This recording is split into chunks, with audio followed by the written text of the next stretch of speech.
Well, yep, it's about that time. We're getting closer every single day to iPhone 15 and iPhone 15 Pro, so here's everything that we think we know. Unless the world explodes and all of a sudden Siri rebels against us, iPhone 15 is going to launch in September, aka just in a couple months. So let's just get started with the simple one first, right? The one that's not trying too hard.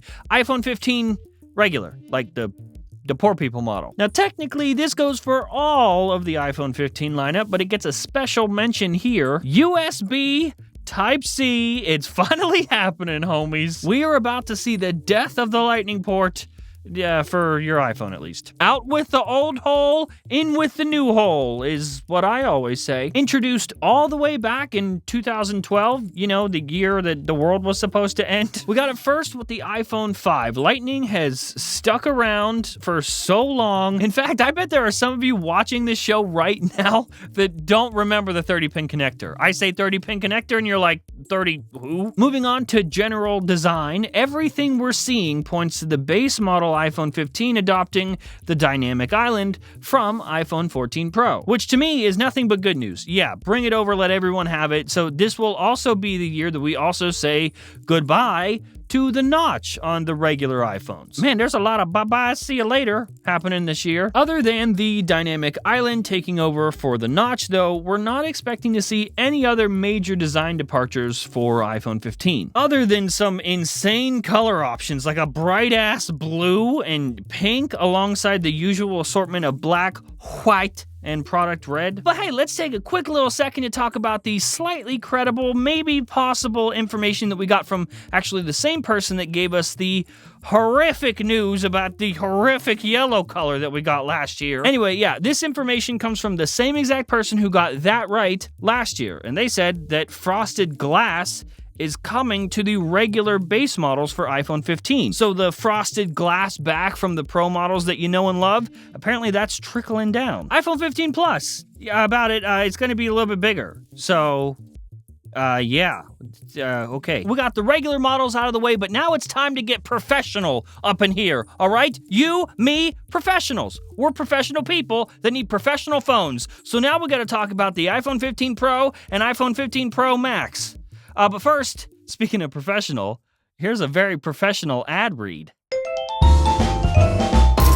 Well, hi there. As a Front Page Tech viewer, you clearly appreciate really high quality, well-made things. And that's why today's episode is sponsored by Bespoke Post. You see, the goal for the folks over at Bespoke Post is to put a spotlight on small brands that are making really cool stuff and get that really cool stuff to you. Take Bespoke Post's Forge Box, a Damascus steel knife made by Buck and Bear Knives located in Pennsylvania. That's right, 90% of the products come from small brands. Many of them are based right here in the US. And before Bespoke Post decides to send you anything, you get to take a preference quiz, which will allow them to get an idea of your passions, so they never recommend any products or boxes that you won't absolutely love. We're talking everything from outdoor gear, barware, home and kitchen goods, and more. You even get a big ol' heads up before your box ships, so Bespoke Post makes sure that what they want to send you is a home run every time, and if you aren't 100% loving their suggestion,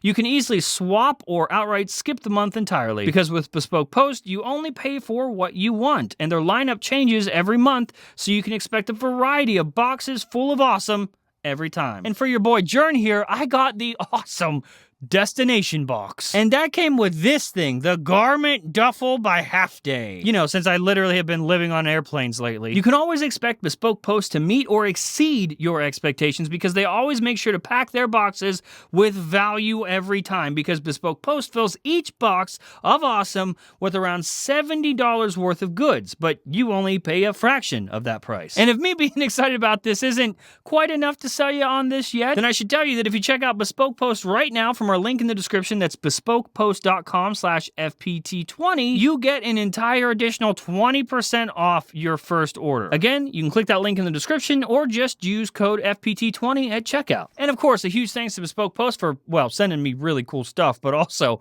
for sponsoring this episode of Apatow. All right, welcome back. iPhone 15 Pro and Pro Maximus. So the road to iPhone 15 Pro has been kinda, well, a little rough. I mean, you remember a few months ago where we were definitely gonna get fake capacitive buttons, but now we're just getting regular buttons? Yeah, it's been something. That's what we thought we knew about iPhone 15 Pro then. Here's what we think we know about iPhone 15 Pro now. For starters, yeah, of course, obviously, USB-C, yeah, that coming here too. Subtle difference from the base iPhone 15, though. The USB-C on iPhone 15 Pro and Pro Max is much, much faster. Not from a charging perspective, nay, but for data transfer instead. We're talking a massive speed increase to Thunderbolt 3 speeds. For why?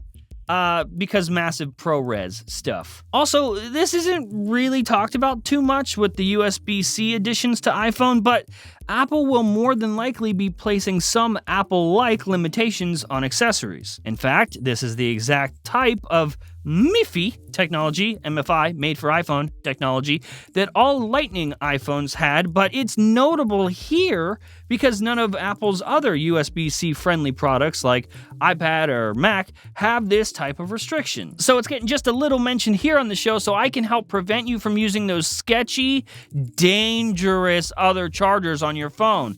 Because if it's not MFI certified, it's gonna burn your house down. That's what Apple wants you to think. Anyway, moving on. The iPhone 15 Pro lineup will also feature the faster, the sleeker A17 chip, following Apple's usual method of upgrading the chips in the Pro iPhones and giving the base iPhones the chips from last year's Pro. Very sneaky, but hey, it works. Also, with the new chip comes more RAM. We're going up this year to 8 gigabytes from the iPhone 14 Pro's piddly little 6 gigabytes. Okay, getting away from the kind of boring technical stuff that, if we're being honest, I don't really care about. We are getting some slightly new design changes for the Pro models too. For starters, we're expecting a slightly larger display, but paired with smaller bezels to keep the iPhone footprint generally the same. Speaking of bezels, gonna be slightly curved this year, at least according to rumors. Also according to rumors, titanium. Titanium chassis, finally. This could be a very different feeling iPhone, especially compared to last year's model and its sharp-ass edges. And thanks to titanium making its iPhone debut, maybe a teensy bit lighter, too. And of course, we can't talk about Pro iPhones without talking about the new Pro Color for this year. According to Unknowns 21 and Mac Rumors, it looks like we're getting a darker blue color this year. Not quite the same Pacific blue that we got with the iPhone 12 Pro. This is more of a specific blue. Get it? It's like Pacific, but less more spa.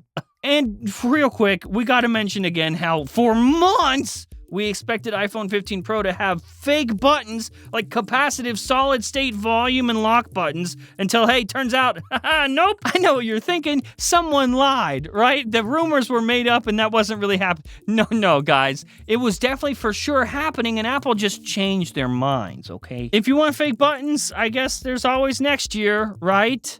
Right? Okay. And finally, let's talk about the big boy, iPhone 15 Pro Max. Early on, and by early, I mean just like a few months ago, there were talks of this finally being the iPhone generation that gets an iPhone Ultra. And then it became, okay, maybe not a separate product, maybe iPhone 15 Pro Max is the iPhone Ultra. And now, none of that is a thing. So, you know, but the iPhone 15 Pro Max will still have a handful of defining features like, of course, the larger display, larger battery, and larger price. Which, if you're following tech news, this iPhone 15 Pro Max could be the most expensive iPhone ever. I mean, you were here. We just talked about this like in the last episode. Anyway, this happens every year, but the Pro Max level iPhone is always the one targeted by the rumor mill saying that finally, this iPhone will get a price increase. And hey, yeah, sure, maybe it happens this year, but also maybe not. History says maybe not. You know what I am genuinely excited for this year, though, right? And Samsung people, just go have a seat. Really, I don't even want to hear it. We're getting a periscope lens on iPhone this year. There it is! Gaze upon it! I mean, this isn't real. This is a render, not the real thing. So anyway, we might not be able to take fake photos of the moon, but the iPhone 15 Pro Max will have a nice little bump of optical zoom, and that is it, kinda. I mean, guys, this isn't your first iPhone release, right? You know how this goes. The Max iPhones are like the Pro iPhones, but maxier. They're like the Pro, but just a little bigger. At least this year will be separated just a weensy little bit with the periscope lens. I don't know if that was clear. Periscope lens is coming to the Max phone only, so not the regular Pro phone. At least we don't think so. Yeah, so those are kind of the only things that we really felt like putting in here. I mean, yes, if you look hard enough around the internet, you've probably seen some other stuff before. There are other rumors circulating out there. They're just a little less credible. And if this is what we think we know about iPhone 15 and iPhone 15 Pro, I just rather keep the stuff that kind of seems locked down and real in this episode and leave out the rest. Everything here, for the most part, is what we should be expecting for September. And yeah, there's other technical stuff, but if you want the super technical details, you're watching the wrong show, honey. I don't know if you've learned by now, but this show is basically just like fart jokes and badness with a side of tech news. You're welcome.